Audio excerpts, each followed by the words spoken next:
কালকে আমি আমলস্যি বানিয়েছিলাম, তার একটা ছোট্ট ভিডিও করেছিলাম, সেটাই দিচ্ছি। মিক্সিতে আমি 1 চামচ চিনি নিয়ে নিয়েছি। যেহেতু এটা আমার ঘরে পাতা দই, একদম কম টক, তার জন্য আমি চিনিটাও কম নিয়েছি।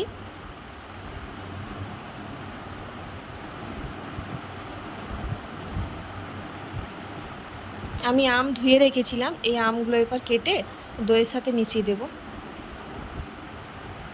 আপনারা এই লস্যিতে বরফ কুচিও দিতে পারেন, বরফ কুচি দিয়ে ব্লেন্ড করে নিলেও খুব ভালো লাগবে খেতে। তো আমি দইটা ঠান্ডা ছিল, তার জন্য আমি আর বরফ দিইনি, আমি গ্লাসে বরফ কুচি দিয়ে দিয়েছি।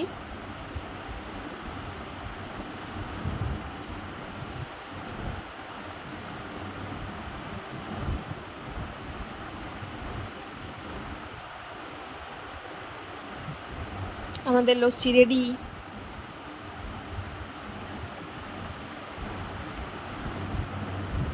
আর হ্যাঁ, আপনারা এই লস্যিতে ছোট ছোট আম কুচি করেও দিতে পারেন, মুখে পড়লে খুব ভালো লাগে খেতে। আমার এই ভিডিওটি কীরকম লাগলো আপনারা জানাবেন।